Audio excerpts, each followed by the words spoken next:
Hello students, welcome all of you to the YouTube channel Physics Quantum Classes by Abhay Kumar. इस video में doctor S C Verma का book concepts of physics part 2 का chapter 30 Gauss's law का exercises problems 11, 12, 13, 14 and 15 that is 11 to 15 का complete solutions किया जाएगा, जो इस चैप्टर का वीडियो नंबर 3 और पार्ट 3 है। यह video class 12 physics, IIT JEE, neat and other +2 level के एंट्रेंसेस के लिए हेल्पफुल होगा। First of all, problem 11, A charge capital Q is distributed uniformly within the material of a hollow sphere of inner and outer radii R1 and R2 respectively as shown in figure 30 E4. Find the electric field at a point P at a distance x away from the center O of the hollow sphere for R1 smaller than x smaller than R2. Draw a rough graph showing the electric field as a function of distance x for 0 is smaller than x is smaller than 2R2. इस problem में एक hollow sphere है जिसके जिसके जिसके radii जिसकी त्रिज्याएं inner radius R1 and outer radius R2। आंतरिक त्रिज्या R1 है, बाह्य त्रिज्या R2 है इस हॉलो स्फीयर का, जिसके मटेरियल के अंदर जो साइडेड पोर्शन है डॉटेड से वह जो साइडेड पोर्शन पार्ट है इस हॉलो स्फेरिकल सेल का, उसके अंदर capital Q charge uniformly distributed है, एक समान ढंग से वितरित है, फैला हुआ है। अब इस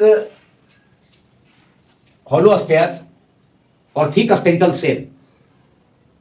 इस हॉलो स्फीयर को थिक स्फेरिकल सेल भी कहा जा सकता है। तो इस हॉलो स्फीयर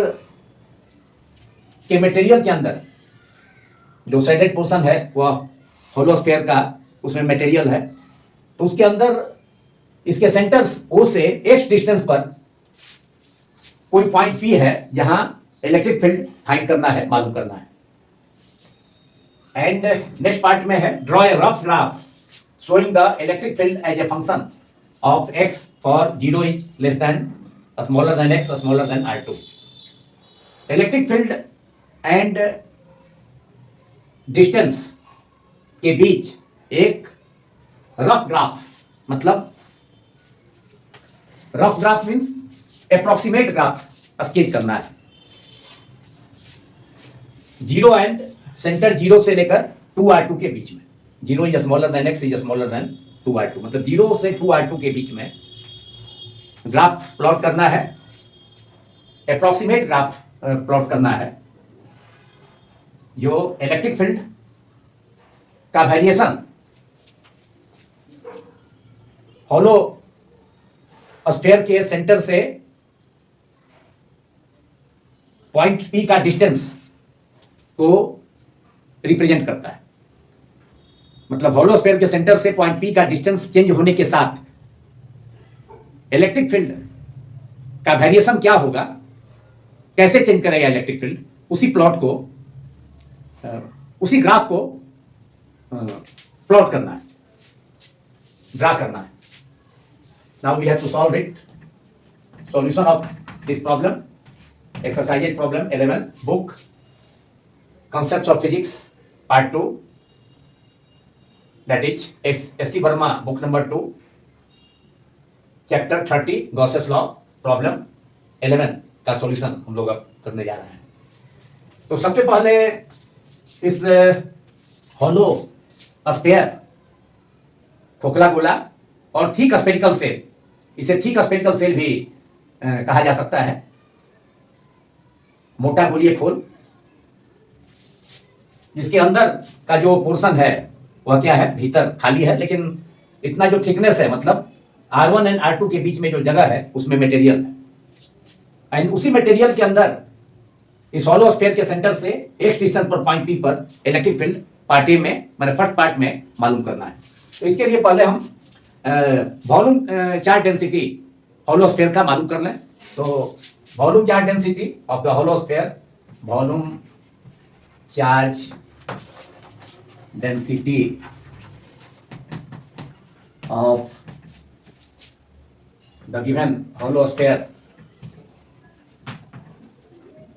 खोखले गोले का आयतन आवेश घनत्व या आयतनी आवेश घनत्व, हॉलो स्फीयर, हॉलो स्फीयर के मटेरियल के अंदर Q charge, capital Q charge है, जिसे मैंने रिप्रेजेंट भी किया है डायग्राम में, जो गिवन बुक में भी है। तो क्यू चार्ज मटेरियल के अंदर डिस्ट्रीब्यूटेड है, यूनिफॉर्मली डिस्ट्रीब्यूटेड है, एक समान ढंग से। तो volume charge density of the hollow sphere symbol होता है rho, equals to charge upon volume, charge upon volume. Material के अंदर चार्ज डिस्ट्रीब्यूशन कितना है, प्रॉब्लम में डायग्राम में शो किया गया है, कैपिटल क्यू। एंड इस हॉलो स्फीयर का और ठीक स्फेरिकल शेल का, ठीक स्फेरिकल शेल का वॉल्यूम कितना हो जाएगा, तो वॉल्यूम हो जाएगा, इसका इनर रेडियस हॉलो स्फीयर का R1 है, आउटर रेडियस R2 है। तो इसका वॉल्यूम कितना, इसका वॉल्यूम कितना हो जाएगा, जितने बीच का, तो अंदर का पोर्शन, इनर पार्ट इसका क्या है, सेंटर के अराउंड R1 डिस्टेंस में, मतलब जो पार्ट है वह क्या है, वैकेंट है, खाली है। तो मटेरियल जितना पार्ट में मटेरियल है उस पार्ट का वॉल्यूम कितना हो जाएगा हॉलो स्फीयर का, 4/3 पाई R2 क्यू। हॉलो स्फीयर का 4/3 पाई R क्यू होता है, तो यहाँ पर आउटर रेडियस कितना है, R2 है, तो 4/3 पाई R2 Q minus inner radius R1 है, तो माइनस 4/3 पाई R1 क्यू। तो 4/3 पाई कॉमन हो जाएगा। So volume 4/3 of volume of the hollow sphere कितना हो गया, 4/3 पाई, 4/3 पाई कॉमन हो जाएगा, 4/3 पाई R2 Q minus R1 Q से इट इज इक्वेशन नंबर 1। ये वॉल्यूम चार्ज डेंसिटी हो गया हॉलो स्फीयर का।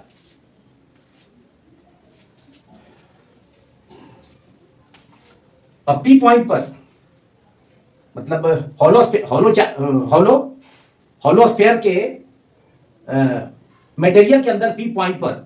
हॉलो स्फीयर के सेंटर से x डिस्टेंस पर इलेक्ट्रिक फील्ड मालूम करना है। तो P पॉइंट से होकर के हम x डिस्टेंस, मतलब x रेडियस का एक इमेजिनरी हॉलो स्फीयर सपोज करते हैं, दैट इज गॉसियन सरफेस। तो यहाँ पर गॉसियन सरफेस स्केच कर लिया जाए। P पॉइंट से होकर हॉलो स्फीयर के मटेरियल वाले पार्ट में पॉइंट P है, जिसमें हॉलो स्फीयर का मटेरियल है, हॉलो स्फीयर के सेंटर से कितने डिस्टेंस पर है, x डिस्टेंस पर है, x डिस्टेंस पर है। तो x रेडियस का P पॉइंट से होकर के हॉलो स्फीयर के सेंटर को ही सेंटर सपोज करते हुए x रेडियस का एक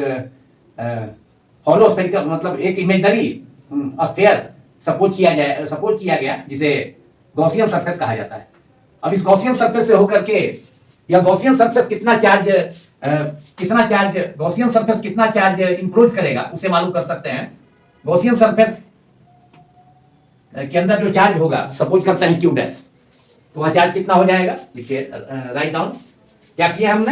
हमने P पॉइंट से होकर के मटेरियल के अंदर P पॉइंट, जो कि हॉलो स्फीयर के सेंटर से x डिस्टेंस पर है, तो उस पॉइंट P से होकर के x रेडियस का जितना डिस्टेंस पर P पॉइंट है जहां इलेक्ट्रिक फील्ड मालूम करना है, तो x रेडियस का एक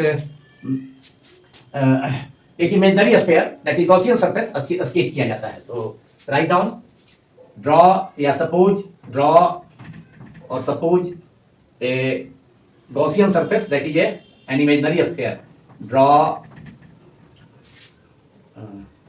a Gaussian surface, draw a Gaussian surface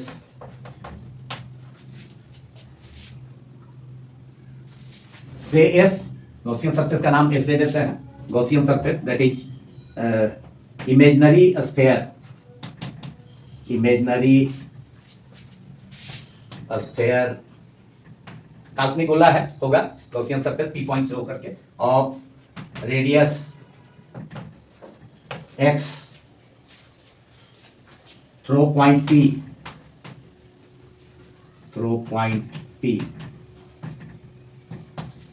and point P lies inside the material of the hollow sphere. Point P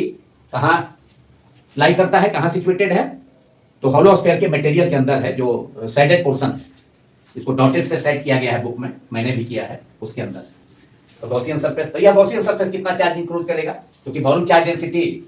hollow sphere का हमने मालूम कर लिया है, rho equal to charge Q, capital Q upon 4/3 volume 4/3 pi under bracket R2Q minus R1Q।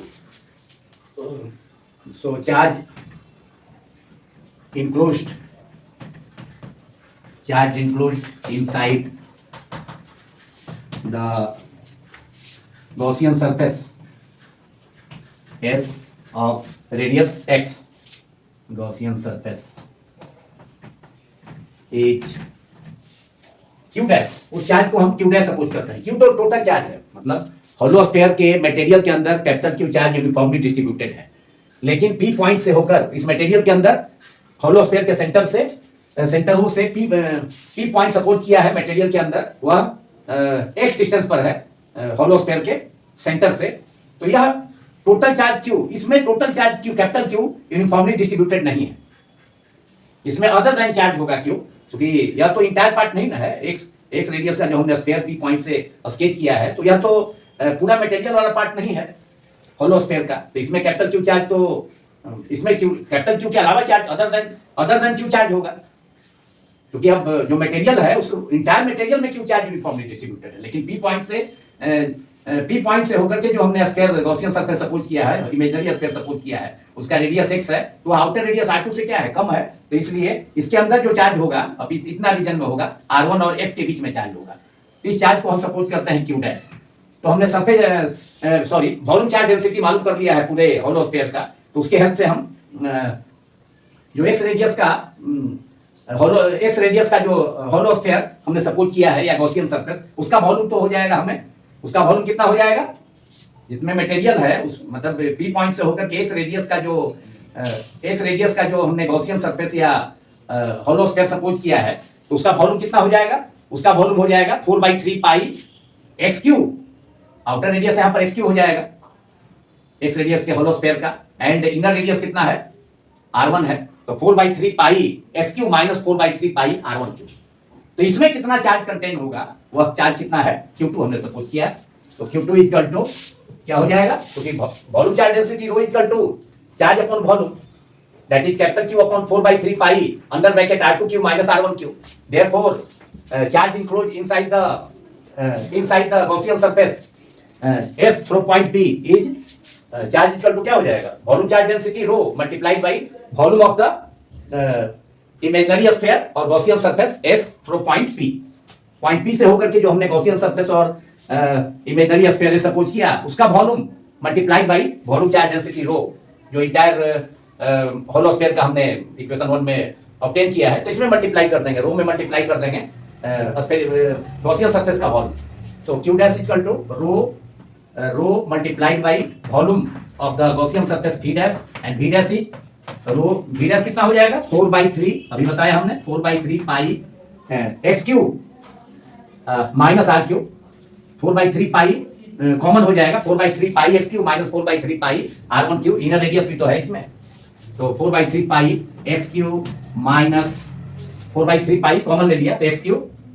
जो इस P point से होकर के गॉसियन सरफेस का हमने रेडियस सपोज किया है, जितना हॉलो स्फीयर के सेंटर से P पॉइंट का डिस्टेंस x है, तो x3 minus R3, x3 minus R1Q, एक से यहाँ डिस्टेंस R1 से अधिक होगा, जो मटेरियल हॉलो स्फीयर के मटेरियल के अंदर जो पॉइंट P है, इसके सेंटर से x डिस्टेंस पर, तो यह हो जाएगा Q dash equal to rho into V dash, तो rho multiplied by 4/3, rho volume charge density of the sphere है, तो rho multiplied by 4/3 pi under bracket x3 minus R1Q। अब रो का वैल्यू यहाँ पर इक्वेशन 1 में है, यहाँ पर पुट कर दिया जाए, तो रो का वैल्यू कितना हो गया, Q upon 4/3 pi R2Q minus R1Q। अब यहाँ इसे प्रॉब्लम को इरेज करते हुए अब ऊपर लिखना होगा, नेक्स्ट पार्ट का जो रिमेनिंग पार्ट है उसका सॉल्यूशन के लिए।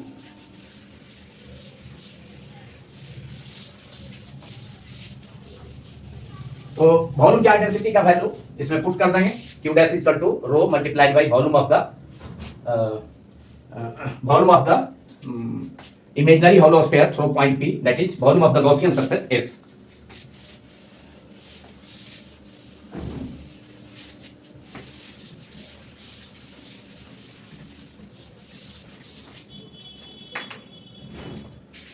तो रो का वैल्यू कितना है volume charge density hollow sphere का, जो गिवन होलो स्फीयर फिगर 34 में है उसका वॉल्यूम चार्ज डेंसिटी रो का वैल्यू इक्वेशन 1 में हमने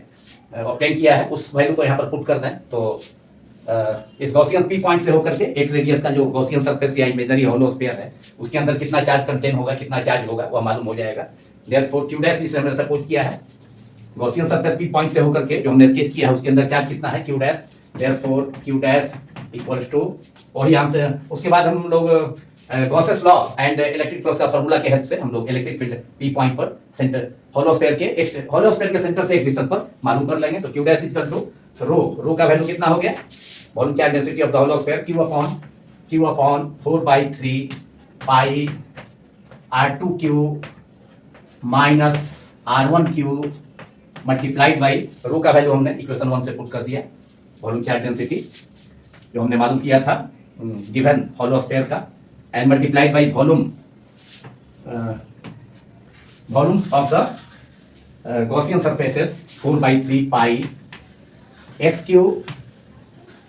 x डिस्टेंस पर पॉइंट P है, जिस पॉइंट से होकर के हमने गॉसियन सरफेस या होलो स्फीयर इमेजिन किया है उसे स्केच किया है x cube minus r1 cube 4/3 pi cancel हो गया, therefore q dash equals to कितना हो गया capital Q multiplied by x cube minus r1 cube divided by r2 cube minus r1 cube. अब P पॉइंट और electric field का direct expression भी हम जानते हैं, पहले हमने ऑब्टेन किया है, अदरवाइज गॉसियन सरफेस का यूज करके भी चार्ज तो मालूम हो गया। Gauss's law and electric flux का फार्मूला दोनों को इक्वेट करते हुए हम ऑब्टेन कर सकते हैं। तो using Gauss's law and formula of electric flux, now electric flux I dash through this Gaussian surface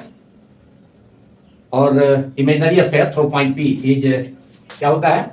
according to formula it is integral over the entire closed surface, integration दे करके close इसे circle कर देंगे, मतलब पूरे entire close path पर, close path माने जो है पूरे स्फीयर पर जो गॉसियन सरफेस है, integral E vector dot ds vector. लेकिन इस गॉसियन सरफेस एस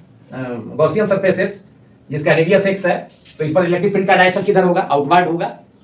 एंड जो स्मॉल एरिया लेंगे तो उस पर भी एरिया वेक्टर का भी डायरेक्शन किधर होगा आउटवर्ड होगा। तो ई वेक्टर और ds वेक्टर का सेम डायरेक्शन होगा, दोनों के बीच का angle 0 degree. So E vector dot ds vector is E ds cos 0, सो केवल हम cos 0 1 होगा, तो इसलिए इंटीग्रल ओवर क्लोज पाथ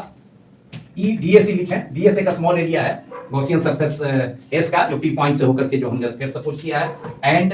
फिर इलेक्ट्रिक फ्लक्स कितना होता है गॉसेस लॉ से, ये तो फार्मूला से इलेक्ट्रिक फ्लक्स होगा और इसे इक्वेट कर देंगे हम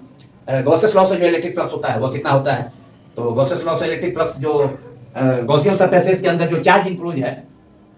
तो उस चार्ज का 1/ε0। तो गॉसियन सरफेस के अंदर कितना चार्ज है क्यू डैश है, तो that is Q dash upon ε0। अब इलेक्ट्रिक फील्ड का वैल्यू आसानी से हम ऑब्टेन कर लेंगे नेक्स्ट स्टेप में। अब चूंकि इलेक्ट्रिक फील्ड गॉसियन सरफेस के मतलब एक्स रेडियस का जो स्फीयर है उसके एवरी पॉइंट पर क्या होगा इक्वल होगा, सेम होगा, क्योंकि इस स्फीयर का सर्कमफ्रेंस का डिस्टेंस स्फीयर के सेंटर से क्या है इक्वल है, इसलिए इलेक्ट्रिक फील्ड कांस्टेंट होगा गॉसियन सरफेस के या एक्स रेडियस का स्फीयर पी पॉइंट से होकर इसके एवरी पॉइंट पर इलेक्ट्रिक फील्ड कांस्टेंट होगा। तो ये हम बाहर कर लें capital E, integral over ds कितना हो जाएगा, ये बचेगा इंटीग्रल ओवर ds, तो equal to Q dash upon ε0। Q dash का वैल्यू मालूम है, so it is equation number 2 capital Q under bracket x Q minus r1 Q upon capital R2Q minus R1Q, इस वैल्यू को put कर देंगे हम, Q dash ये जगह पुट कर सकते हैं, Q डैश इक्वल टू कितना, Q upon XQ minus R1Q, यहीं पर पुट कर देते हैं, 1 बाई एप्सिलॉन 0 तो रहेगा multiplied by Q dash upon epsilon naught is 1 by epsilon naught multiplied by Q dash according to Gauss's law. तो Q dash का value capital Q XQ minus Q under bracket XQ minus R1Q upon under bracket R2Q minus R1Q and integral over ds कितना हो जाएगा, एक small area है ds इस Gaussian surfaces का, मतलब P से जो हमने P पॉइंट पर जहां इलेक्ट्रिक फील्ड मालूम करना है होलो स्फीयर के मटेरियल के अंदर का जो पॉइंट P है, तो वहां से P पॉइंट से होकर के जो x रेडियस का हमने स्फीयर स्केच किया है जिसका नाम बेस दिया है वही गॉसियन सरफेस है, उसका एरिया कितना हो जाएगा, स्फीयर का एरिया कितना होता है, x रेडियस का स्फीयर है 4 पाई r square, integral over ds is 4 पाई कितना 4 पाई x स्क्वायर और capital E multiplied by integral over the entire proof surface of the Gaussian surface, entire proof surface is 4 pi radius x है sphere का, Gaussian surface है 4 pi x square equals to capital Q multiplied by xq minus r1q upon epsilon 0 multiplied by r2q denominator में R2Q under bracket R2Q minus R1Q, capital E into 4 pi x square, therefore capital E equal to 4 pi x square से नीचे divide हो जाएगा इस term में। अब board के upper part में मैं अगर नेक्स्ट टर्म को लिखूंगा, therefore electric field intensity eight point P distant x from at distance x from the center of the hollow sphere is capital E equal to 4 pi x square से divide हो जाएगा, denominator में चला जाएगा, तो capital E equal to capital Q multiplied by XQ minus small r1Q divided by 4 pi x square नीचे आ जाएगा, तो 4 pi epsilon naught into x square भी नीचे आ जाएगा डिनोमिनेटर में, multiplied by R2Q minus capital R2Q sorry outer radius R2 है, small R2 करना, यहाँ स्मॉल R1 है इनर रेडियस, तो कैपिटल R की जगह स्मॉल R कर लेना है, थोड़ा सा करेक्शन है, मिस्टेक से यहाँ लिखा गया R2Q स्मॉल है, तो R2Q अंडर ब्रैकेट डिनोमिनेटर में R2Q small R2Q minus small R1Q, this is electric field intensity, that is answer of first part of this problem. Electric field intensity at distance x small x from the center of the hollow sphere is capital E equal to capital Q multiplied by 4 pi epsilon naught numerator में multiplied by xq minus r1q upon denominator में x square multiplied by R2Q minus R1Q, या इसे हम एक और step में लिख सकते हैं 1 बाई 4 पाई एप्सिलॉन नॉट करके, और capital E equal to 1 by 4 pi epsilon naught multiplied by Q upon x square multiplied by, अब न्यूमरेटर में numerator XQ minus small R1Q divided by a small r2q minus r1q, and this is the answer. This is the final answer. 1 by 4 pi epsilon naught capital E equal to, capital E is what, electric field intensity at point P, that is inside the material of the hollow sphere at distance x from the center of the hollow sphere. तो कितना value आ गया, capital E equal to 1 by 4 pi epsilon naught capital Q upon x square multiplied by numerator XQ minus small R1Q upon small R2Q minus small R1Q। अगर radius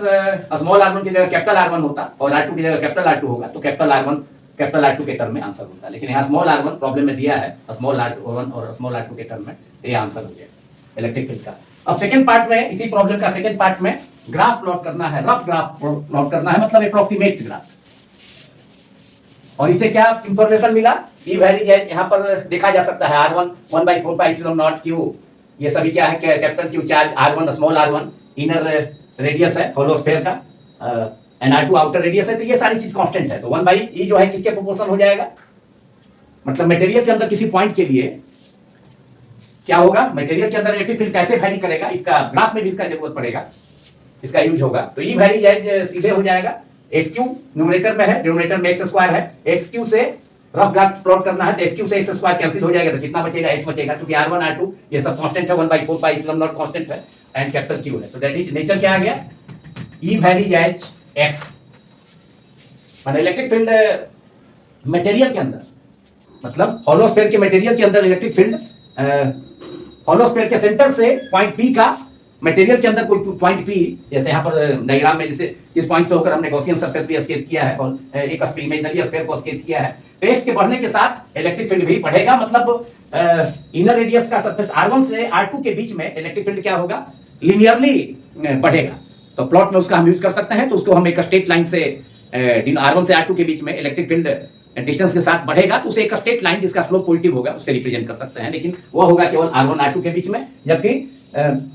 जो part hollow है, माने R1 radius का part जो है क्या है, inner radius में क्या होगा, इलेक्ट्रिक फील्ड जीरो होगा। हम जानते हैं कि किसी चार्ज हॉलो स्फीयर के अंदर इलेक्ट्रिक फील्ड क्या होता है, जीरो होता है। तो इस ढंग से हम ग्राफ, लेकिन ये मटेरियल के अंदर यह नेचर हो गया, ई वैरी जाए एक्स, इसका भी यूज करेंगे हम, लेकिन पहले अंदर, तो पहले प्लॉट करते हैं। प्लॉट किसका प्लॉट है, प्लॉट और graph variation of electric field with distance from the centre of the hollow sphere. तो इसके लिए एक्स एक्सिस पर, एक्स एक्सिस के लॉन्ग डिस्टेंस हमने सपोज किया, एक्स डिस्टेंस है from the centre of the hollow sphere, यह डिस्टेंस है, जैसे पी पॉइंट का डिस्टेंस एक्स है उसी ढंग से, एंड वाई एक्सिस के लॉन्ग हमने इलेक्ट्रिक फील्ड को सपोज किया, वाई एक्सिस के लॉन्ग। तो शुरू में क्या है, सेंटर पर या इस जो R1 रेडियस का जो R1 मतलब इनर रेडियस R1 रेडियस का जो हॉलो पार्ट है, R1 डिस्टेंस का जो हॉलो पार्ट है उसके अंदर क्या होगा, इलेक्ट्रिक फील्ड जीरो होगा। R1 तक इलेक्ट्रिक फील्ड कितना है, जीरो से इलेक्ट्रिक फील्ड जीरो है, मतलब यहाँ R1 कर दें तो R1 तक इलेक्ट्रिक फील्ड जीरो है, क्योंकि चार्ज हॉलो स्फीयर के अंदर इलेक्ट्रिक फील्ड जीरो होता है, और इस हॉलो स्फीयर का अंदर का पार्ट हॉलो है, इलेक्ट्रिक फील्ड निश्चित रूप से जीरो है। कहाँ तक, R1 तक, R1 डिस्टेंस तक जीरो हो गया। अब इसके बाद R1 से R2 तक, जैसा हमने देखा R1 से R2 तक क्या है, R1 और R2 के बीच में मटेरियल वाला पार्ट है, तो मटेरियल वाले पार्ट में इलेक्ट्रिक फील्ड का नेचर क्या आ गया, रफली ई वैरी जाए एक्स, ई वैरी जाए एक्स। तब इसके बाद इलेक्ट्रिक फील्ड का वैल्यू कहाँ तक, R2 डिस्टेंस तक क्या होगा, R2 डिस्टेंस तक बढ़ेगा, ये लिनियरली स्ट्रेट लाइन है, तो ई वैरी जाए एक्स। पहले ही हमने यहाँ पर ये जो रिजल्ट हमारा ऑब्टेन हुआ है इलेक्ट्रिक फील्ड का, पी पॉइंट मैंने होलो स्फीयर के मटेरियल के अंदर सेंटर से, होलो स्फीयर के सेंटर से एक्स डिस्टेंस पर, उसी के लिए तो एक्सप्रेशन यह मालूम हुआ कैपिटल ई,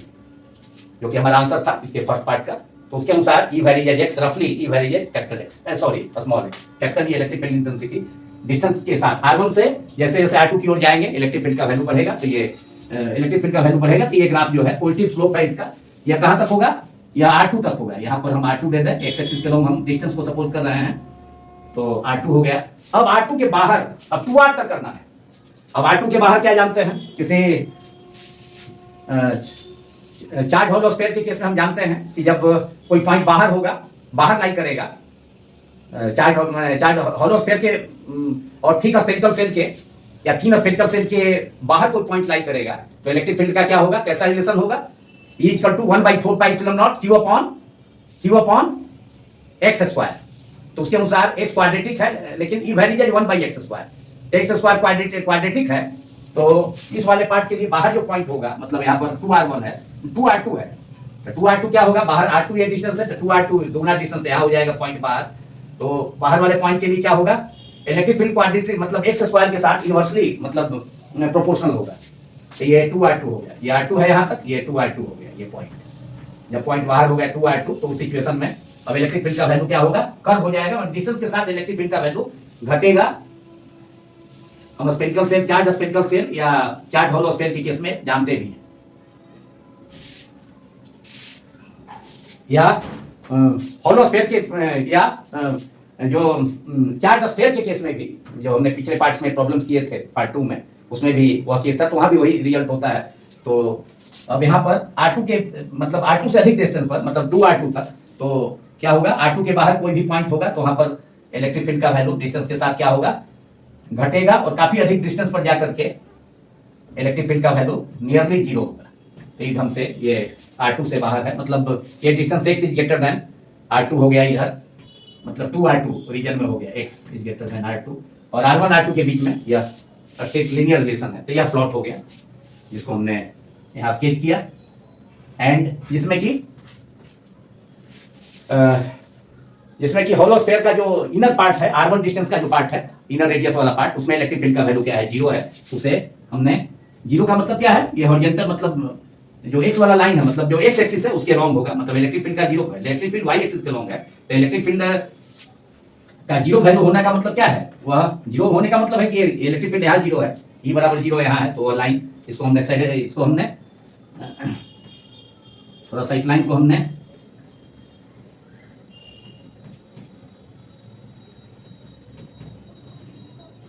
थोड़ा इस लाइन को ठीक कर दिया है, ठीक जहाँ इलेक्ट्रिक फील्ड जीरो है, जीरो से R1 तक, सेंटर से R1 डिस्टेंस, एंड R1 से R2 तक x इक्वल टू R1 x इक्वल टू R2 तक इलेक्ट्रिक फील्ड R1 से R2 तक इंक्रीज करेगा, एंड फिर R2 के बाहर मतलब 2R2 तक मालूम करना है। तो कहने का मतलब इलेक्ट्रिक फील्ड इस माने R2 डिस्टेंस जो आउटर रेडियस है इस स्फीयर का, इस हॉलो स्फीयर का, तो R2 डिस्टेंस से आगे जब x is greater than R2 है 2R2 तक, तो कहने का मतलब है कि इलेक्ट्रिक फील्ड का वैल्यू डिस्टेंस के साथ डिक्रीज करेगा, क्योंकि इस रीजन में हम जानते हैं E वैरीज एज, इस रीजन में x is greater than R2 के लिए, तो E varies as 1/x square. Electric field distance के स्क्वायर का इनवर्सली प्रोपोर्शनल है। इस प्रकार इस प्रॉब्लम का सॉल्यूशन, इसके बोथ पार्ट्स का, एक्सरसाइजेज प्रॉब्लम 11 के बोथ पार्ट्स का सॉल्यूशन कर लिया गया।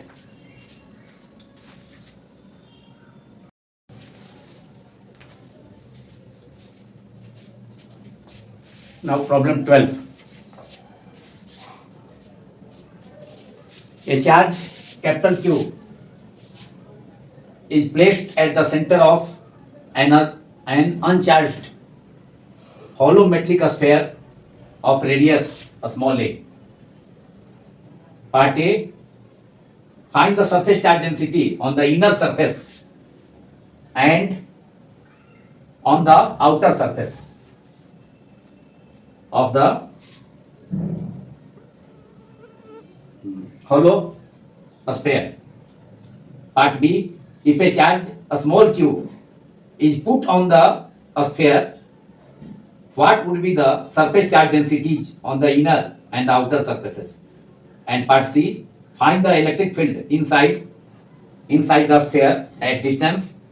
a small x from the center in the situations a small a and a small b. Situation small b is when charge small q is placed on the outer surface of the sphere, and situation a is when charge capital Q is placed on the center of the sphere. तो एक uncharged hollow metallic sphere है, एक धातु का खोखला, अनावेशित खोखला गोला है जिस पर कोई आवेश बाहरी सतह पर नहीं है, फर्स्ट सिचुएशन में। एंड इस हॉलो मेटलिक स्फीयर के सेंटर पर कैपिटल क्यू आवेश रखा जाता है। तो पार्ट माने फर्स्ट सिचुएशन में, पार्ट ए में मालूम करना है कि इसके इनर सरफेस, इस हॉलो स्फीयर के जिसका रेडियस स्मॉल ए है, इस हॉलो स्फीयर का रेडियस स्मॉल ए है जो गिवन है प्रॉब्लम में। तो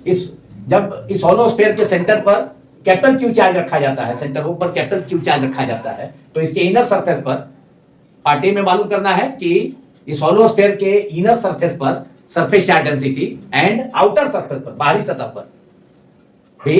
सरफेस चार्ज डेंसिटी मालूम करना है। मतलब इस हॉलो स्फीयर के खोखले गोले के आंतरिक पृष्ठ पर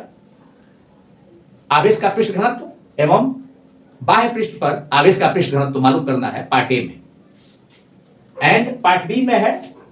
कि जब इस स्फीयर के आउटर सरफेस पर स्मॉल क्यू चार्ज रखा जाता है, तो उस सिचुएशन में इस हॉलो स्फीयर के inner surface and outer surface माने बोथ सरफेसेस पर, माने आंतरिक पृष्ठ, इस खोखले गोले के आंतरिक पृष्ठ एवं बाहरी पृष्ठ पर, बाह्य पृष्ठ पर आवेश का पृष्ठ घनत्व क्या होगा, सरफेस चार्ज डेंसिटी क्या होगा, जब इस स्फीयर के आउटर सरफेस पर स्मॉल क्यू चार्ज रखा जाता है सेकेंड सिचुएशन में। तो यह सिचुएशन बी है। एंड पार्ट सी में इस हॉलो स्फीयर के सेंटर से एक्स डिस्टेंस पर कोई पॉइंट पी है, तो उस पॉइंट पर इलेक्ट्रिक फील्ड इंटेंसिटी का क्या वैल्यू होगा उसे मालूम करना है दोनों सिचुएशंस में। मतलब जब फर्स्ट सिचुएशन में, सिचुएशन ए में, जब चार्ज कैपिटल क्यू को हॉलो स्फीयर के सेंटर पर रखा जाता है, एंड सिचुएशन बी जब एक small charge another charge small Q को, छोटा क्यू को इस स्फीयर के आउटर सरफेस पर रखा जाता है, तो यह सिचुएशन बी है। तो उसमें इलेक्ट्रिक फील्ड कितना होगा, दोनों एक ही पॉइंट पर, मतलब इस हॉलो स्फीयर के अंदर ही पॉइंट पी होगा जहां पर इलेक्ट्रिक फील्ड इंटेंसिटी मालूम करना है, वह पॉइंट एक्स डिस्टेंस पर होगा इस हॉलो स्फीयर के सेंटर से। यह पॉइंट पी ले लिया गया, जहां ये पार्ट सी में यह फाइंड करना है कि सेंटर से एक्स डिस्टेंस पर पॉइंट पी है, लेकिन हॉलो स्फीयर के अंदर ही है। तो बोथ केसेस में, situation A and situation B में, इलेक्ट्रिक फील्ड इंटेंसिटी कितना होगा उसे फाइंड करना है। तो पहले हम पार्ट ए का, मतलब स्मॉल ए का को सॉल्व करना है, उसका आंसर मालूम करना है। पार्ट ए में क्या है, फर्स्ट सिचुएशन में है charge capital Q is kept on the centre of the hollow metallic sphere. When charge capital Q is placed on the center of the uncharged hollow sphere। अभी कोई चार्ज इस hollow sphere पर बाहर, इसके outer surface पर first situation में, situation ए में कोई चार्ज नहीं है, centre of the hollow sphere। तो इस सिचुएशन में इस hollow sphere के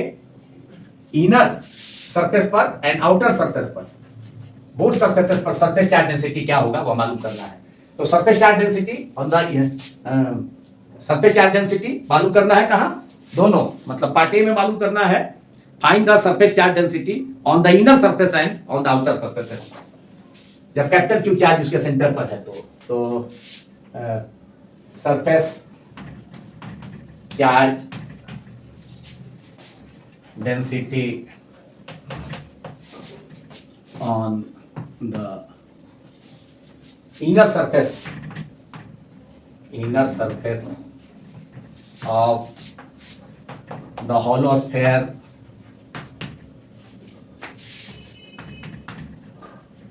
is sigma. Surface charge density का सिंबल सिग्मा होता है। इनर के लिए हम IN लिख लेते हैं, सिग्मा IN, इनर सरफेस के लिए IN इक्वल टू चार्ज। अब चार्ज इनर सरफेस पर कितना होगा, अभी तो चार्ज केवल सेंटर पर है, तो सेंटर पर चार्ज, होलो स्फीयर के सेंटर पर चार्ज कैपिटल क्यू रखा गया है, तो इलेक्ट्रोस्टैटिक इंडक्शन के कारण, चार्जिंग बाय इंडक्शन के कारण इसके इनर सरफेस पर, अगर वो पर प्लस क्यू चार्ज है तो इनर सरफेस पर plus minus Q charge induce होगा, एंड आउटर सरफेस पर प्लस क्यू चार्ज प्रोड्यूस होगा। तो इस ढंग से इनर सरफेस पर हमें मालूम करना है फर्स्ट इक्वेशन में सरफेस चार्ज डेंसिटी। तो इनर सरफेस पर कितना चार्ज होगा, इंड्यूस्ड माइनस कैपिटल क्यू, क्योंकि सेंटर पर प्लस क्यू है, तो इंडक्शन के कारण, इलेक्ट्रोस्टैटिक इंडक्शन और चार्जिंग बाय इंडक्शन के कारण होलो स्फीयर के इनर सरफेस पर minus Q charge and outer surface पर प्लस क्यू चार्ज। तो इनर सरफेस पर सरफेस चार्ज डेंसिटी कितना होता है, charge upon area, charge upon surface area of the hollow sphere. Charge कितना हो गया इनर सरफेस पर, minus Q,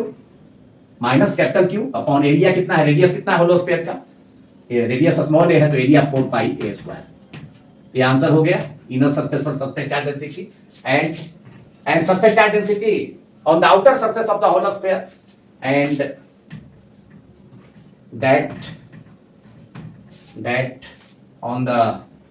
that means surface charge density on the outer surface of the sphere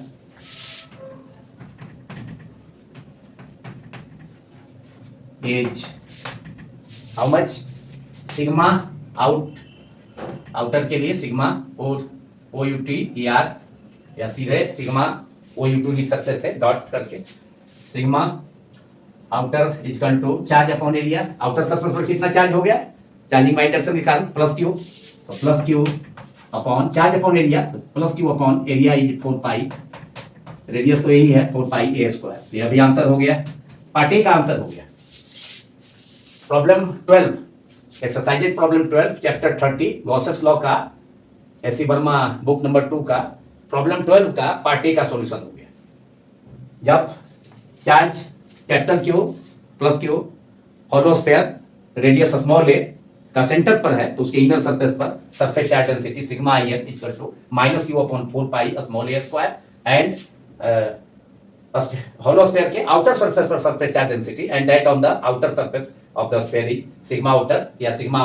o भी लिख सकते थे या OUT डॉट करके लिख सकते थे equal two plus Q upon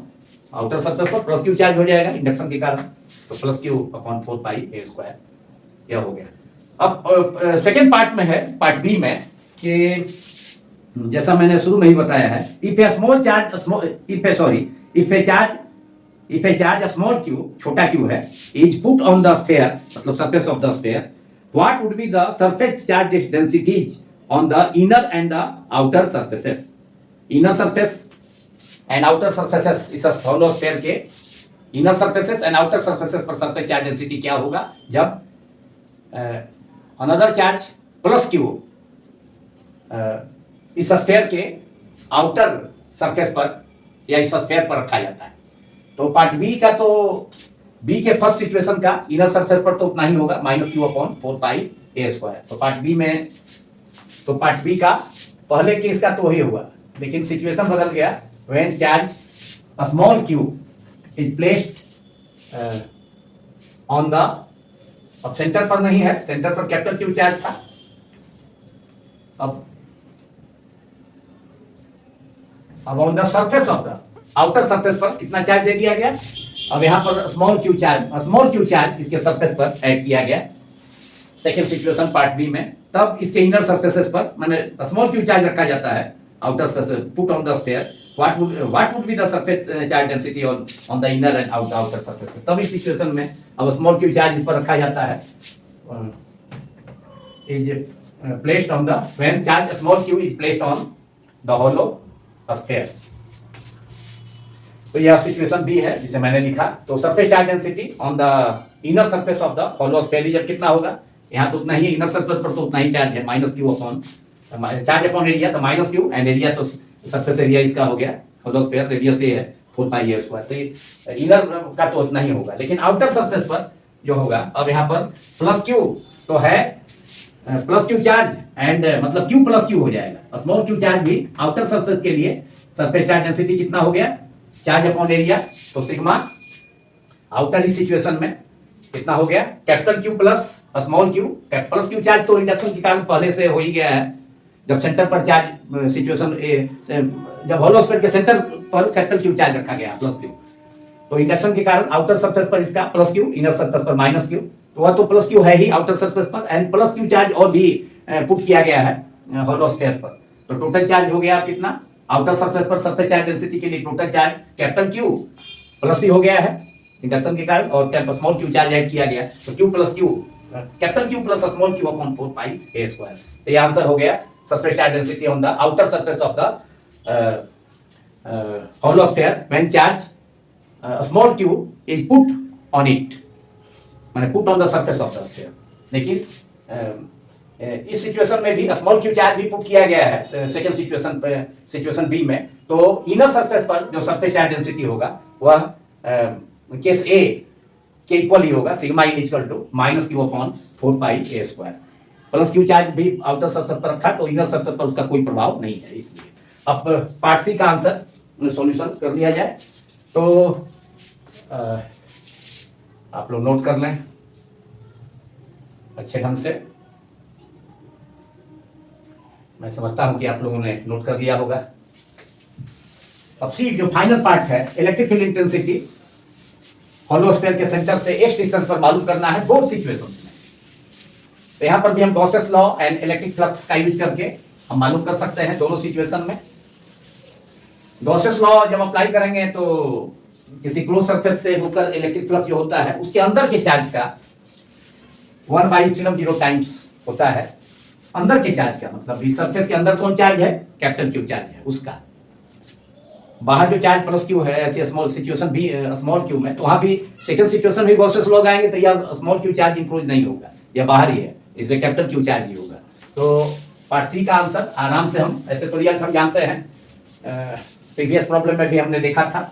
होलो स्फीयर के केस में, अभी जस्ट 11 में 1 by E equal to P point पर मालूम करना है डिस्टेंस पर। तो पी पॉइंट से हम होलो स्फीयर के सेंटर से एक डिस्टेंस पर पॉइंट पी पर मालूम करना है इलेक्ट्रिक फील्ड इंटेंसिटी। तो यहाँ से होकर के क्या होगा, पी पॉइंट से होकर के एक्स रेडियस का एक गॉसियन सरफेस और इमेजिनरी स्फीयर, यह भी होलो ही होगा, उसे स्केच करेंगे हम, एक्स रेडियस का हो गया, जबकि होलो स्फीयर जो ओरिजिनल होलो स्फीयर है उसका रेडियस तो स्मॉल है। अब यहाँ पर पी पॉइंट पर इलेक्ट्रिक फील्ड का डायरेक्शन और यहाँ स्मॉल एरिया अगर पी इसका लेते हैं, इस गॉसियन सरफेस का जो एक्स रेडियस का जो स्फीयर है इमेजिनरी स्फीयर, तो इलेक्ट्रिक फील्ड का डायरेक्शन और electric field and DS vector दोनों का डायरेक्शन सेम होगा। दोनों के बीच का एंगल कितना होगा, 0 होगा, दोनों के बीच का एंगल 0 होगा। तो electric flux integral over the entire Gaussian surface that is close surface E vector dot DS vector that is E DS cos 0, तो एंड वो हो जाएगा कितना, q बाई एप्सिलॉन नॉट। तो बोथ सिचुएशंस के लिए गॉसेस लॉ अप्लाई करेंगे, तो जो आउटर सरफेस पर जो चार्ज बाहर में सेकंड सिचुएशन में रखा गया है वह इंक्लोज नहीं होगा, वह इनइफेक्टिव होगा। तो देयरफॉर पार्ट सी में इन बोथ केसेस मतलब in both situations A and B दोनों के लिए इलेक्ट्रिक फील्ड का वैल्यू सेम होगा। मतलब होलो स्फीयर के सेंटर से उसके अंदर माने इनर पॉइंट पी पर एक्स सेंटर से एक्स डिस्टेंस पर जो इनर पॉइंट पी है वहां इलेक्ट्रिक फील्ड इंटेंसिटी सेम होगा, उसका डायरेक्शन रेडियली आउटवर्ड होगा,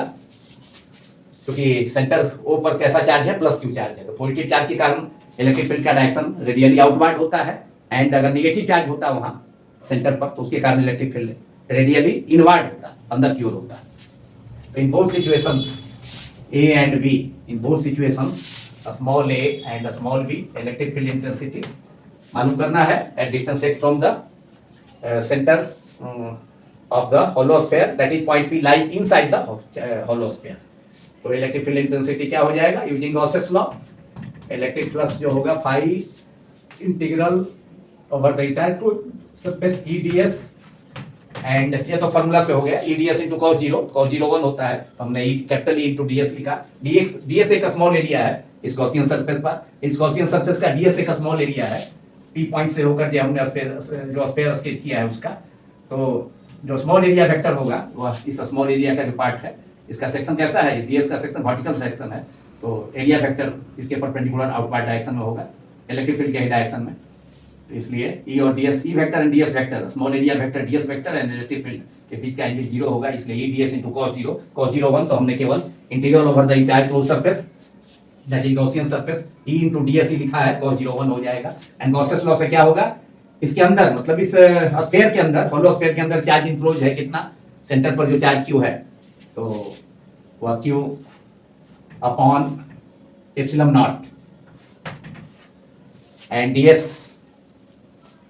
इंटीग्रल DS कितना होगा, इलेक्ट्रिक फील्ड का तो वैल्यू कांस्टेंट है, तो इंटीग्रल ओवर DS हो जाएगा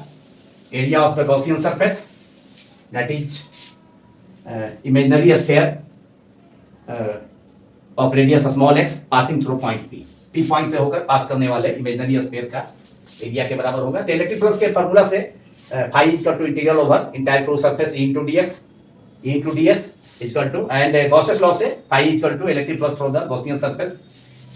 that is a sphere of radius small x is q upon epsilon naught। इसके अंदर जो चार्ज इंक्लोज है वो कौन सा चार्ज इंक्लोज है इस गॉसियन सरफेस के अंदर, कैपिटल Q है, तो capital Q upon epsilon not. और कैपिटल E तो इलेक्ट्रिक फील्ड इंटेंसिटी कांस्टेंट है, उसे इंटीग्रेशन से सिंबल से बाहर करना है। इंटीग्रल ओवर DS कितना हो जाएगा, 4 पाई, एक स्मॉल एरिया है, DS is a small area of this Gaussian surface that is a sphere of radius x। तो सभी जितने भी स्मॉल एरियाज होंगे इस गॉसियन सरफेस का या स्फीयर का, उसका सम कितना हो जाएगा, 4 पाई x स्क्वायर, चूंकि रेडियस x है, तो 4 pi x square equal to capital Q upon epsilon naught. तो दोनों स्मॉल सिचुएशंस में जब कैपिटल Q चार्ज इसके सेंटर पर है तो ऊपर भी, और जब स्मॉल Q चार्ज स्फीयर पर सिचुएशन बी में पुट किया गया तो ऊपर भी इस पी पॉइंट से होकर के जो गॉसियन सरफेस से स्फीयर स्केच किया गया है, ड्रॉन किया गया है, तो उसके अंदर जो चार्ज इंक्लोज है वह कैपिटल क्यू चार्ज ही है। स्मॉल क्यू चार्ज जो सरफेस पर होगा सिचुएशन बी में वही इफेक्टिव होगा। जैसे बोथ सिचुएशंस में इलेक्ट्रिक फील्ड के अंदर हॉलोस्फीयर के अंदर उसके सेंटर से एक्स डिस्टेंस पर जो पॉइंट पी है, जो इनर पॉइंट है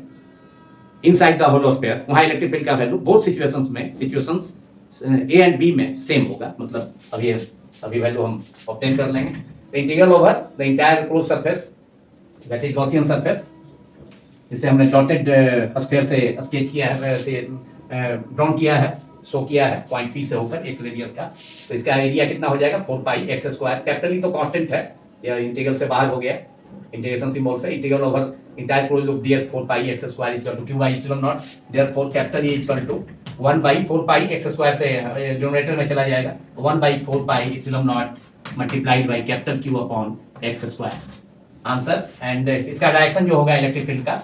क्योंकि सेंटर पर प्लस क्यू चार्ज है, तो इसके कारण इलेक्ट्रिक फील्ड का डायरेक्शन रेडियली आउटवर्ड होगा यहाँ पर। So this is answer in both situations. इन ऊपर मैंने लिख दिया है, in both situations A and B electric field जो है का वैल्यू सेम होगा। And internal point P of the hollow sphere पर इलेक्ट्रिक फील्ड का वैल्यू बोथ सिचुएशंस में सेम होगा। तो A equal to 1 by 4 pi epsilon naught q upon x square in both cases. In both cases या both situations, in both situations. ऐसे मैंने ऊपर भी लिख दिया है, यहाँ भी लिख देता हूँ नीचे और क्लियर नीचे।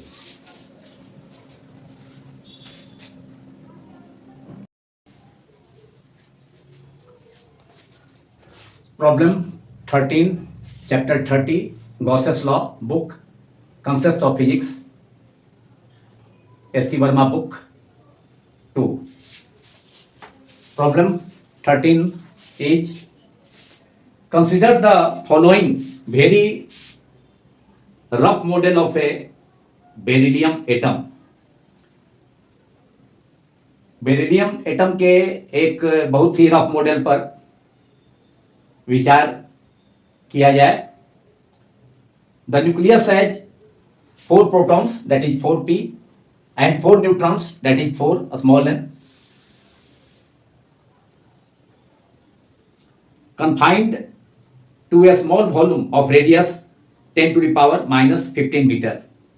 तो बेरिलियम एटम के 4 प्रोटॉन्स, जिसे हमने 4p से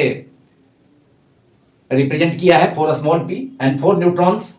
जिसे 4 स्मॉल n से रिप्रेजेंट किया है, ये 10 to the power minus 15 metre radius के nuclear volume that is nucleus के अंदर सिचुएटेड है। न्यूक्लियस का radius 10 to the power minus 15 metre होता है, हम जानते हैं। नेक्स्ट में है the two 1s electrons make a spherical charge cloud at an average distance of 1.3 into 10 to power minus 11 metre from the nucleus. Beryllium atom में के nucleus के अंदर 4 प्रोटॉन्स हैं एंड 4 न्यूट्रॉन्स हैं, तो नंबर ऑफ इलेक्ट्रॉन्स भी beryllium atom में 4 होने चाहिए। तो 4 इलेक्ट्रॉन्स में से 2 इलेक्ट्रॉन्स 1s क्लाउड का 1s सबसेल में है, जो 1s सबसेल में इलेक्ट्रॉन क्लाउड का और चार्ज क्लाउड का फॉर्मेशन करते हैं। And both electrons 1s cloud के बोथ इलेक्ट्रॉन्स का एवरेज डिस्टेंस न्यूक्लियस से 1.3 into 10 to power minus 11 metre है, जिसे हमने R1 सिंबल से डिनोट किया है, जो कि रेडियस भी होगा 1s सबसेल का और 1s चार्ज क्लाउड का। Radius R1 is equal to 1.3 into 10 to power minus 11 metre, जितना 1s क्लाउड के बोथ इलेक्ट्रॉन्स का एवरेज डिस्टेंस है न्यूक्लियस से, वह रेडियस हो जाएगा इस स्फेरिकल क्लाउड का 1s का। whereas the two 2s electrons make another spherical cloud at an average distance of 5.2 into 10 to the power minus 11 meter from the nucleus। जबकि बचे हुए बेरिलियम एटम के बचे हुए 2 इलेक्ट्रॉन्स एवरेज डिस्टेंस न्यूक्लियस से average distance 5.2 into 10⁻⁻11 metre पर एक दूसरा अनदर स्फेरिकल क्लाउड का फॉर्मेशन करता है। तो 2s जो स्फेरिकल क्लाउड है उसका रेडियस कितना हो जाएगा, जो एवरेज डिस्टेंस है 2s क्लाउड के बोथ इलेक्ट्रॉन्स का 5.2 इंटू 10⁻11 मीटर, यह रेडियस हो जाएगा 2s क्लाउड का। जो मैंने जो गिवन डाटा भी है, मैंने यहाँ पर गिवन डाटा को लिखा भी है। अब हमें मालूम क्या करना है, find the electric field eight part A. Situation A point just inside the 1s cloud, 1s cloud के जस्ट अंदर, मतलब 1s क्लाउड के पास ही, जितना डिस्टेंस 1s क्लाउड का है कि दोनों इलेक्ट्रॉन्स का है उतना ही डिस्टेंस पर, जस्ट 1s क्लाउड के जस्ट इनसाइड है, मतलब उससे सटा हुआ, मतलब न्यूक्लियस से 1s क्लाउड के बोथ इलेक्ट्रॉन्स का जितना डिस्टेंस है 1.3 इंटू 10⁻11 मीटर, इतना ही डिस्टेंस पर मालूम करना है इलेक्ट्रिक फील्ड सिचुएशन ए में। एंड सिचुएशन बी में क्या करना है, सिचुएशन बी में भी फाइंड करना है electric field, find electric field at a point just inside the 2s cloud. अब 2s क्लाउड के भी जस्ट अंदर का मतलब है कि ठीक उसके अंदर का मतलब है कि 2s क्लाउड का जो डिस्टेंस, 2s क्लाउड के बोथ इलेक्ट्रॉन्स का जितना एवरेज डिस्टेंस है 5.2 इंटू 10⁻11 मीटर, उतना ही डिस्टेंस पर मालूम करना है। Just inside the 2s cloud means at distance 5.2 into 10⁻11 metre from the nucleus. तो बोथ सिचुएशंस में हमें इलेक्ट्रिक फील्ड इंटेंसिटी मालूम करना है। तो हम न्यूक्लियस को, एटम के न्यूक्लियस को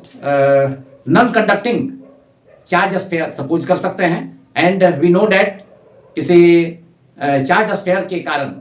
उसके सेंटर से r डिस्टेंस पर किसी आउटसाइड पॉइंट पर इलेक्ट्रिक फील्ड का एक्सप्रेशन या value is capital is equal to 1/4 pi epsilon naught multiplied by q upon r square होता है, जिसे हमने लास्ट वीडियो में डिराइव भी किया था, फाइंड भी किया था। तो अब उस रिजल्ट को हम डायरेक्ट यूज करके 1s क्लाउड के जस्ट इनसाइड किसी पॉइंट पर इलेक्ट्रिक फील्ड मालूम कर लेंगे। एंड 2s सिचुएशन ए में एंड सिचुएशन बी में 2s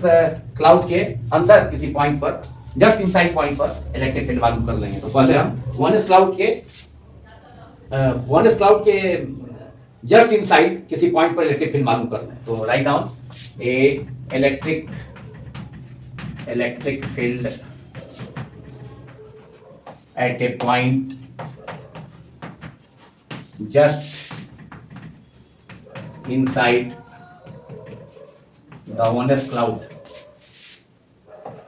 1s क्लाउड में भी 2 इलेक्ट्रॉन्स को मैंने रिप्रेजेंट किया है, स्मॉल ई इलेक्ट्रॉन है। एंड 2s क्लाउड में भी 2 इलेक्ट्रॉन्स है, उसे भी हमने रिप्रेजेंट किया है। एंड न्यूक्लियस में 4 प्रोटॉन्स हैं, जिन्हें 4p स्मॉल p के द्वारा एंड 4 न्यूट्रॉन्स हैं 4n के द्वारा, जो कि 10⁻⁻15 मीटर के रेडियस में लाई करते हैं न्यूक्लियस के अंदर। So electric field intensity, that is electric field at a point just inside the 1s cloud, spherical cloud is, अब रिजल्ट का यूज करें, चार्ज स्फीयर के कारण उसके सेंटर से r डिस्टेंस पर, आउटसाइड डिस्टेंस पर, माने आउटसाइड कोई पॉइंट भी है, तो वहाँ electric field intensity 1/4 pi epsilon naught, इसे हम E1 सपोज कर लेते हैं सिचुएशन ए वाला केस को, 1s क्लाउड के लिए इलेक्ट्रिक फील्ड इंटेंसिटी। तो 1/4 pi epsilon naught multiplied by charge जो न्यूक्लियस 1s क्लाउड के अंदर कौन सा चार्ज है, तो 4 प्रोटॉन्स हैं, न्यूक्लियस के अंदर वाला चार्ज इंक्लूड है 1s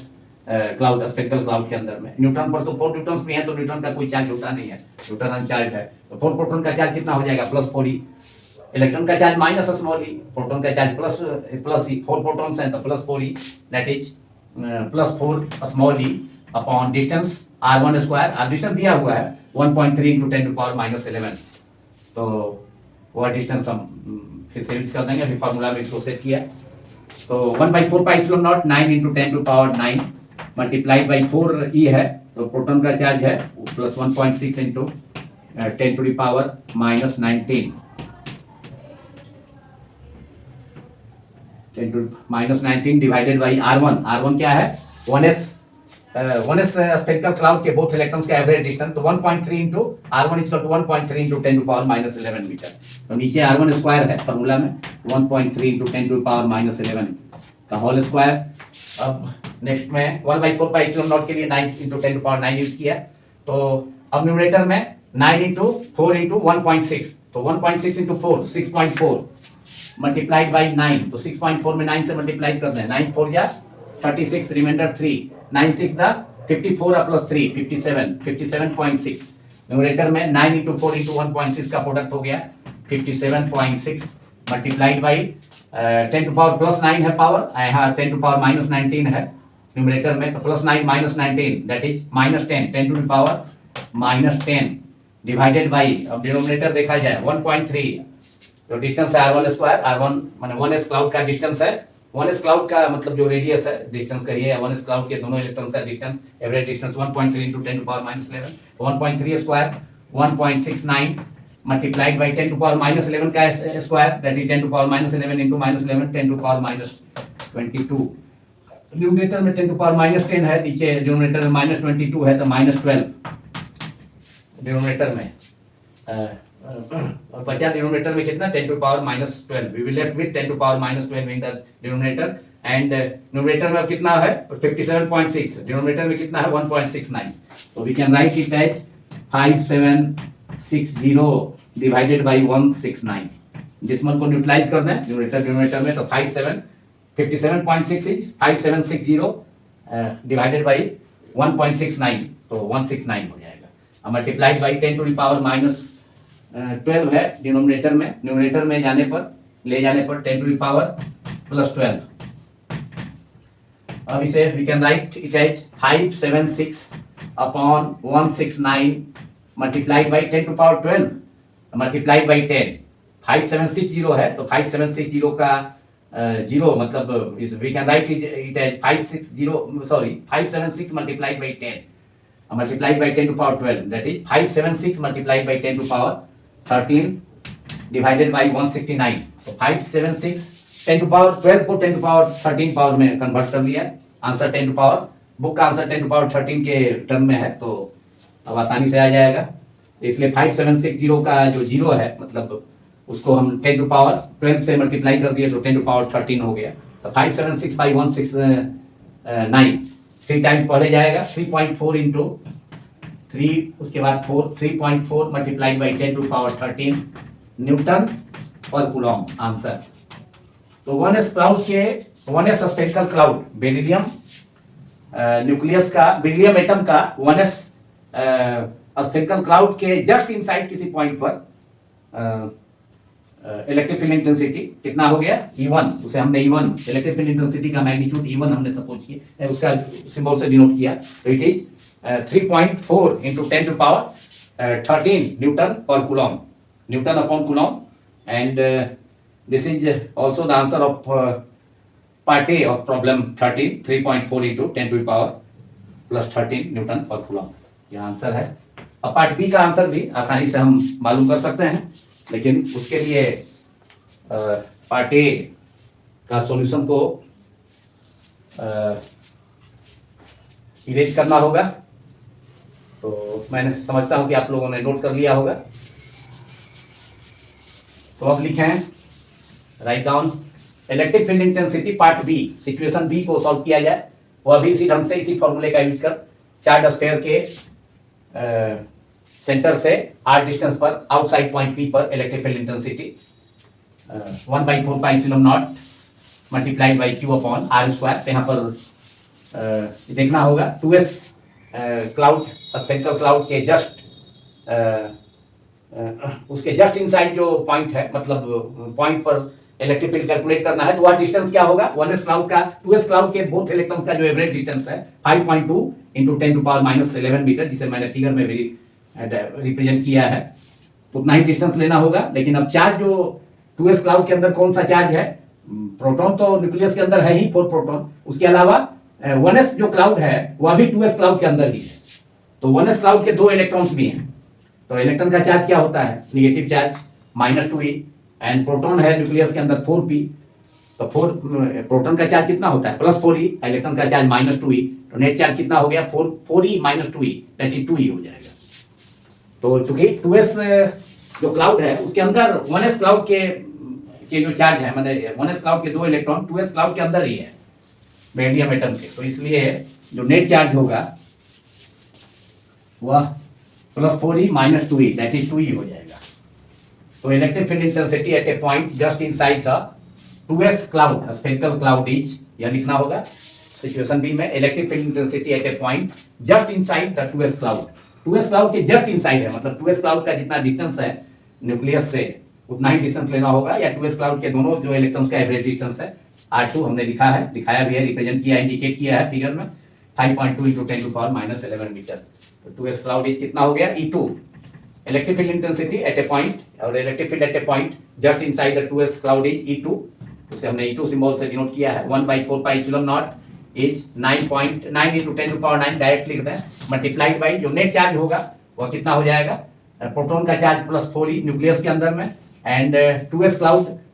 के अंदर में 1s क्लाउड के भी 2 इलेक्ट्रॉन्स का चार्ज, 2 इलेक्ट्रॉन्स का चार्ज हो जाएगा, तो -2e, तो 4e - 2e नेट चार्ज हो गया, डिवाइडेड बाई R2 का स्क्वायर, दैट इज डिस्टेंस जो है 2s क्लाउड का वह 5.2 इंटू 10⁻11 मीटर का स्क्वायर हो गया, that is 9 into 10⁻9 multiplied by 4e - 2e, that is 2e, तो 2 मल्टीप्लाइड बाई e का वैल्यू रखते हैं 1.6 into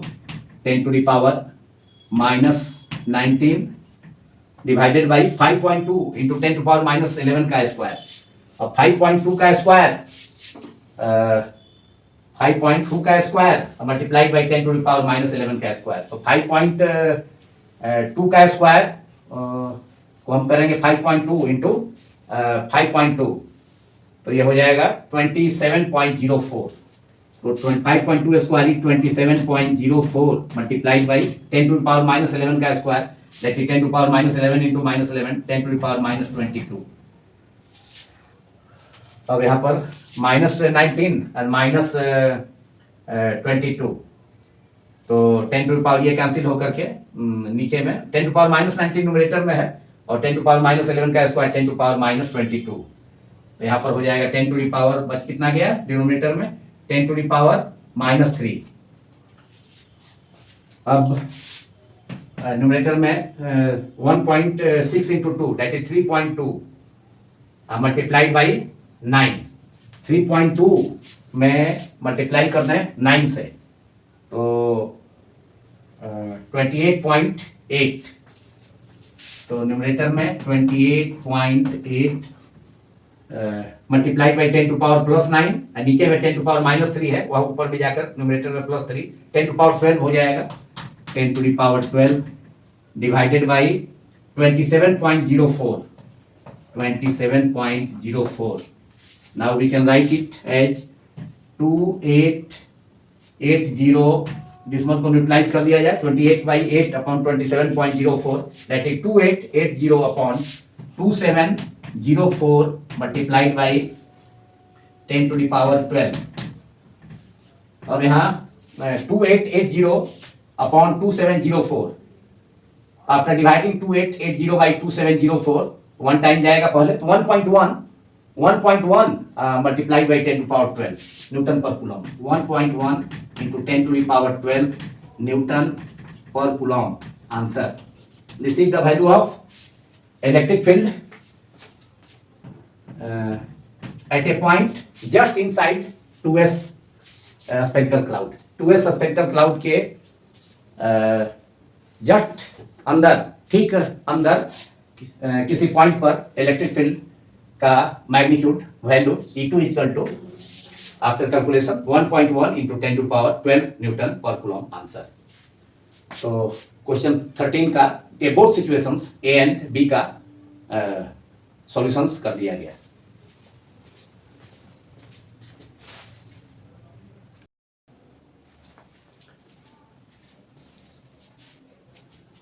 problem 14 chapter 30 Gauss's law book concepts of physics part 2. Find the magnitude of the electric field at a point 4 cm away from a line charge of density 2 multiplied by 10⁻⁻6 coulomb per meter. एक line charge है या infinite line charge है, अनंत रेखीय आवेश है,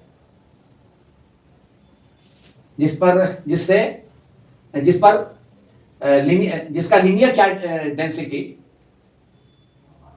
रेखीय आवेश घनत्व 2 इंटू 10⁻⁻6 कूलम पर मीटर है। तो इस इनफाइनाइट लाइन चार्ज से 4 सेंटीमीटर डिस्टेंस पर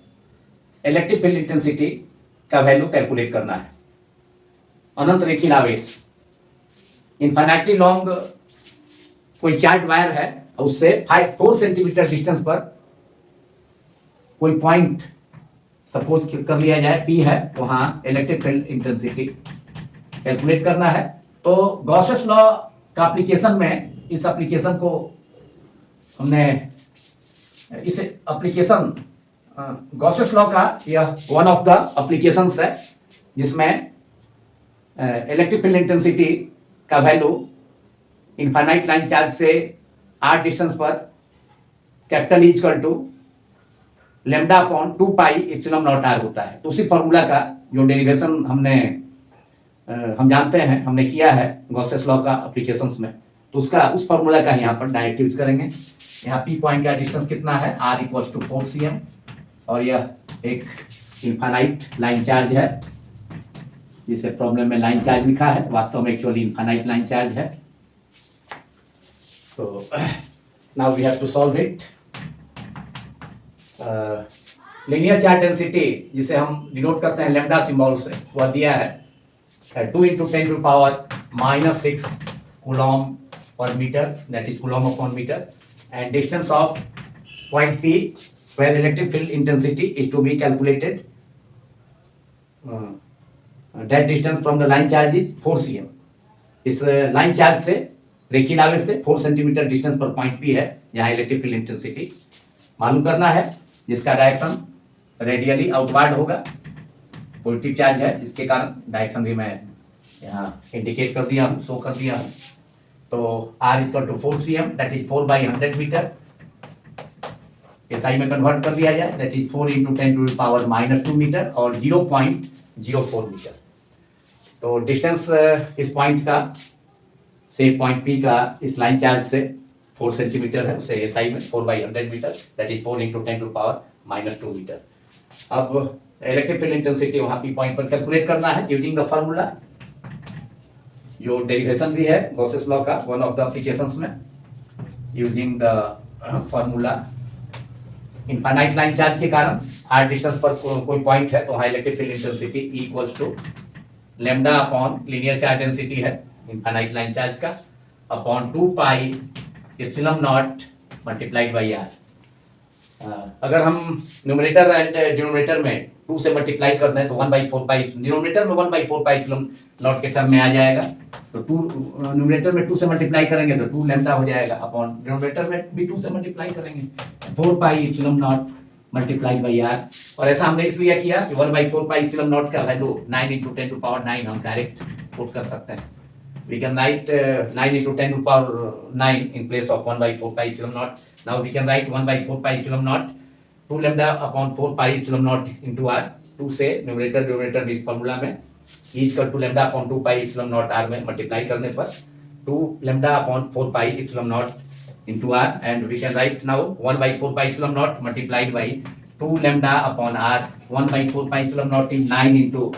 10⁻9 multiplied by 2 lambda. Lambda linear charge density इस लाइन चार्ज का दिया है। इस लाइन चार्ज के पर यूनिट लेंथ पर जो चार्ज होता है उसे लीनियर चार्ज डेंसिटी कहा जाता है। तो वह 2 इंटू 10⁻6 है, तो लैम्डा की जगह 2 into 10⁻6 divided by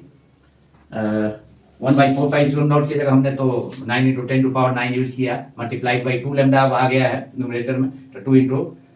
into lambda का वैल्यू 2 इंटू 10⁻6 मल्टीप्लाइड बाई 2 है, तो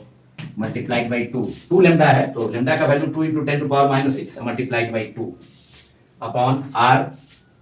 r is 4 cm, that is 4 into 10⁻2 metre. 4 centimetre है तो 4 मीटर हो गया, 4 इंटू 10⁻2 मीटर। अब 2 इंटू 2 न्यूमरेटर में 4 हो गया, डिनोमिनेटर में 4 है उससे कैंसिल हो गया, एंड न्यूमरेटर में 10⁻6 है, तो अब -6 को न्यूमरेटर का -6 को डिनोमिनेटर में -2 से न्यूट्रलाइज करा दिया जाए, कैंसिल कराया जाए तो -4 बच जाएगा न्यूमरेटर में। तो अब फाइनल रिजल्ट हमारा इससे ऑब्टेन हो जाएगा। तो 9 न्यूमरेटर में क्या बचा, 9 into 10⁻9 multiplied by 10⁻⁻4 that is 9 multiplied by 10⁻+9 -4 10⁻+9 multiplied by 10⁻⁻4 that is 10⁻+9 -4 that is 10⁻5 10⁻+5 so 9 into 10 9 multiplied by 10�5 Newton per coulomb that is N/C. Answer. Value of electric field at distance 4 centimeter from a line charge that is infinite line charge of linear charge density 2 into 10⁻⁻6 coulomb per meter is capital E is equal to answer capital E magnitude of electric field at distance 4 centimeter from the line charge is 9 into 10⁵ Newton per coulomb. This is the answer of this problem.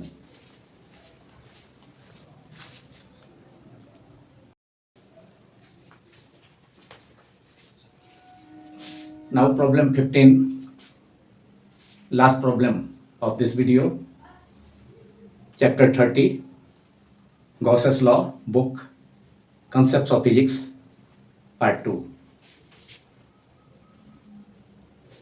A long cylindrical wire carries a positive charge of linear charge density 2.0 into 10⁻⁻8 coulomb per meter. An electron revolves around it in a circular path under the influence of the attractive electrostatic force. Find the kinetic energy of the electron. Note that it is independent of the radius. एक लंबा cylindrical wire है, एक लंबा बेलनाकार तार है जिस पर पॉजिटिव चार्ज यूनिफॉर्मली डिस्ट्रीब्यूटेड है and linear charge density of this cylindrical wire is given lambda is equal to 2 multiplied by 10⁻⁻8 coulomb per meter.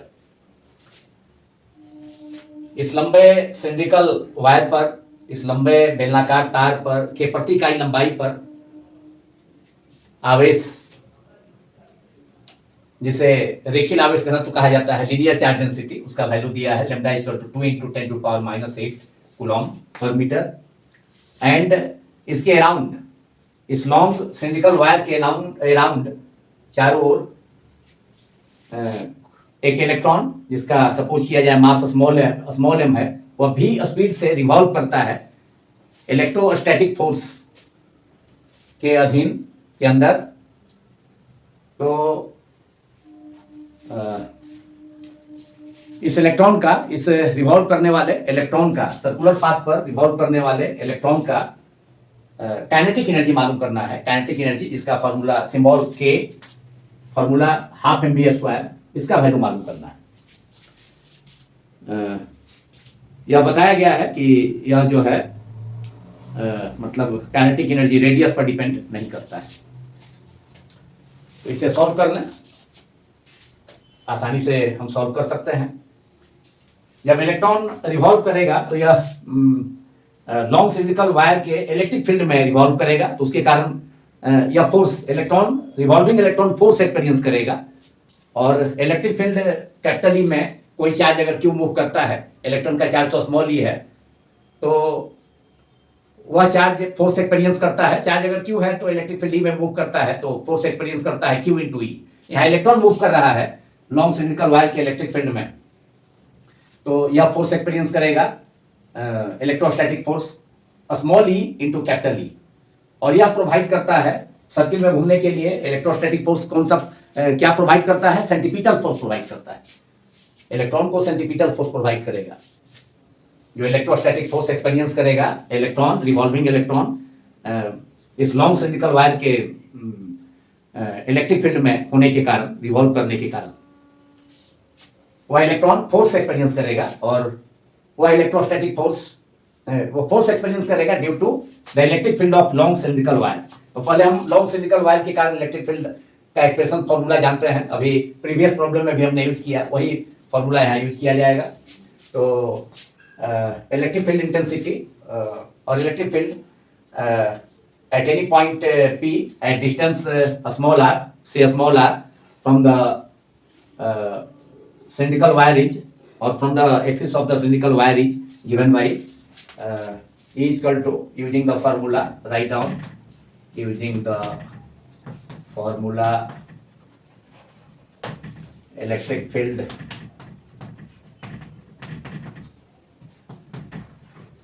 at a point at distance small r, at distance small r from the long cylindrical wire, इसे भी infinitely long suppose किया जाएगा। सिंडिकल wire को, लंबा जो सिंडिकल wire है, बेलनाकार तार है जो कि चार्ज है, लॉन्ग चार्ज सिंडिकल वायर है जिस पर पॉजिटिव चार्ज यूनिफॉर्मली डिस्ट्रीब्यूटेड है, long charge cylindrical wire from the long charged cylindrical wire is capital E equals to lambda upon 2 pi epsilon naught into r. Capital E is equal to lambda upon 2 pi epsilon naught into r, small r. Small r distance है किसी point P का जहाँ infinitely long charge cylindrical wire के कारण electric field का value expression capital is equal to lambda upon 2 pi epsilon naught R, where lambda is the linear charge density of the, that is charge per unit length of the cylindrical wire. So it is equation number 1। अब यह electric field setup होगा पॉइंट P पर, या point P के मतलब इस charge point P पर, that is long charge cylindrical wire के अराउंड भी इतना इलेक्ट्रिक फील्ड सेटअप होगा। तो इसके कारण जो इलेक्ट्रॉन इस सिंडिकल वायर के अराउंड रिवॉल्व करता है वह इलेक्ट्रोस्टैटिक फोर्स एक्सपीरियंस करेगा। तो वह फोर्स कितना होगा, इसके लिए अब डाटा को मैं इरेज करता हूँ फर्दर सॉल्यूशन के लिए।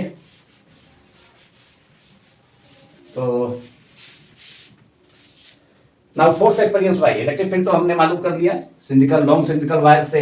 आर डिस्टेंस पर कोई पॉइंट पी है, वहाँ इलेक्ट्रिक फील्ड हो गया, और यह इलेक्ट्रिक फील्ड इस वायर के मतलब लॉन्ग सिंडिकल वायर के अराउंड होगा, एंड इस लॉन्ग जिसमें कि लॉन्ग सिंडिकल वायर के अराउंड इलेक्ट्रॉन भी रिवॉल्व करता है, इसी इलेक्ट्रिक फील्ड के कारण फोर्स एक्सपीरियंस कर। तो now right down electric force experienced by the revolving electron, by the revolving electron around the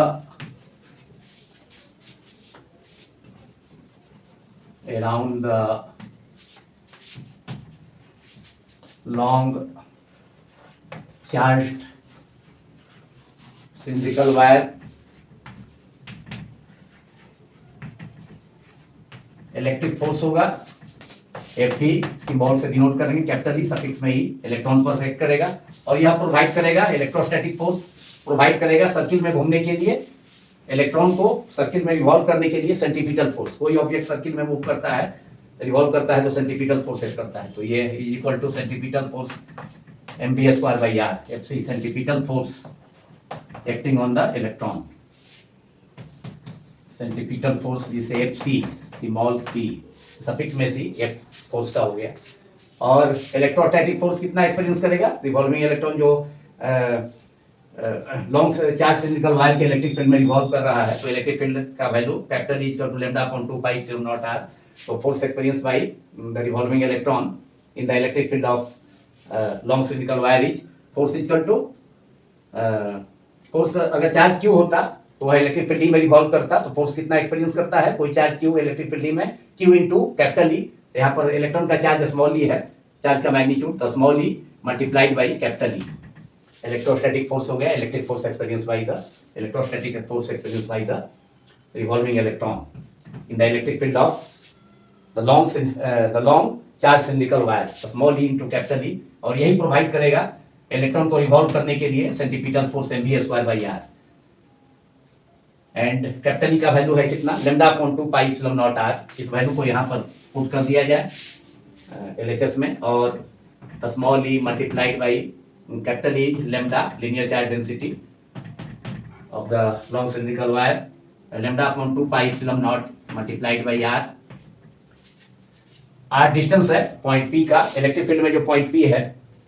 long cylindrical charge cylindrical wire का, और यही आर रेडियस हो जाएगा इस रिवॉल्विंग इलेक्ट्रॉन का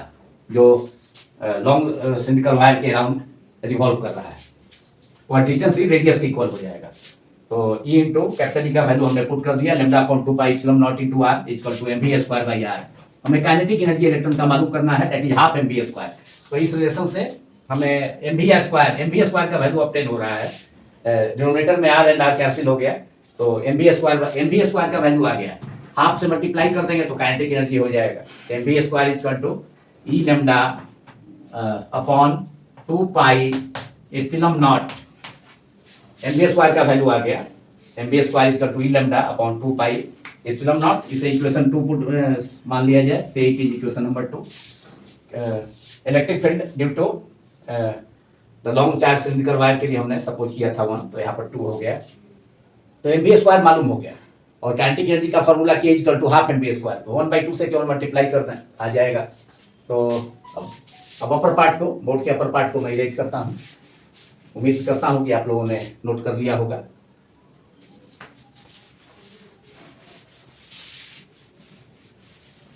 electrostatic force acting on the revolving electron provides centripetal force, to move it in the circle of radius small r। जो electrostatic force long charge cylindrical wire के electric field के कारण experience करता है revolving electron, वह electrostatic force electron को provide करता है सेंट्रीपिटल फोर्स। सो ये भी electrostatic force equal to centripetal force. Electric force हो गया इलेक्ट्रोस्टैटिक फोर्स, और electric force experience by the electron is small e into capital E equal to centripetal force mv square by r. And capital E का है तो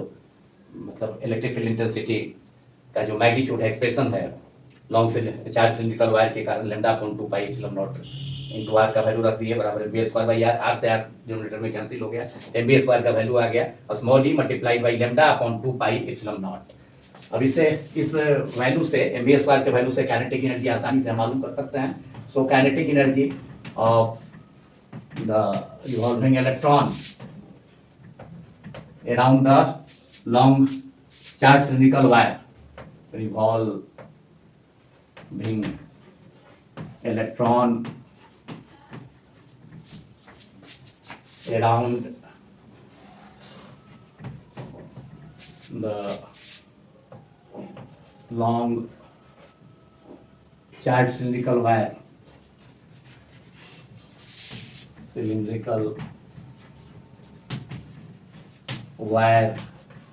is